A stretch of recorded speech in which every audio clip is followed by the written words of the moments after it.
प्रति चाषी को मिल 5,000 टंका फार्मर स्कीम चाषी अकाउंट को आसव 5,000 टंका। आरंभ है आवेदन। आपण भी आवेदन को आरंभ करूँ।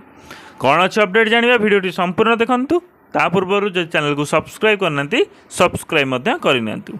चाषी कल्याण विभिन्न प्रकार योजना मान आरंभ कर सरकार। यही तालिकार प्रधानमंत्री किसान सम्मान निधि योजना, किसान क्रेडिट कार्ड एवं प्रधानमंत्री कृषि सिंचाई योजना सामिल अछंती। यही सबु योजना माध्यम रे बिहन ठारू आरंभ कर चाषी को अन्य ऋण प्रदान करा जाउची। किसान सम्मान निधि योजना माध्यम रे चाषी को वर्ष को 2,000 लेखाएं दि जाउची।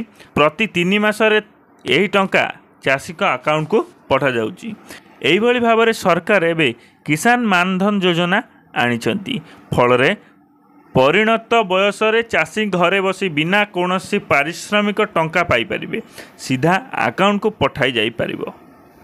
यही योजना चाषी को सामिल हेबाकू आह्वान देइचंती सरकार।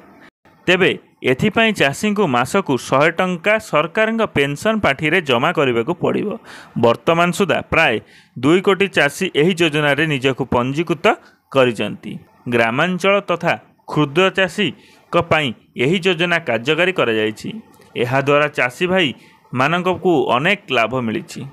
यही योजना रे सामिल हेबा पई निर्दिष्ट बयस सीमा धार्य करा जायछि। 18 ରୁ 40 वर्ष वयस्क चाषी माने यही योजना सामिल होई परिबे। यही योजना रे हिताधिकारी को 60 वर्ष पर्यंत कम किछि टंका प्रीमियम अकाउंट को पाठी को दबाक पड़िबो। 60 वर्ष पर हिताधिकारी माने पेंशन पाइबार योग्य हेबे। वर्तमान यही योजना रे सामिल होइतिबा चाषी मानकू सरकार आह्वान देउचंती। एबे सुधा 2 कोटी रु अधिक चाषी योजना रे पंजीकृत हेइ सारिचंती। यही योजना रे चाषी को मासिक 5,000 टंका प्रदान करा जिवो। जदि हिताधिकारी मृत्यु हो जाए तेबे 50% फैमिली पेंशन प्रदान करा जिवो। अर्थात हिताधिकारी मृत्यु पर तांको पत्नी को 2500 टंका प्रदान करा जिवो बोली कहा जायछि। मानधन योजना केवल क्षुद्र और ग्रामांचल चाषी पाई उद्दिष्ट। सहरांचल चाष जमी थिबा चाषी यही योजना रे अंतर्भुक्त होई परिबे नाही।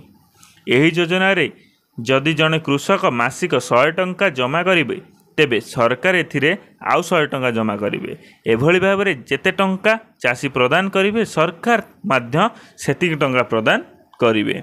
पेंशन पई एबे प्रधानमंत्री किसान मानधन योजना रे विकल्प चाषी पई।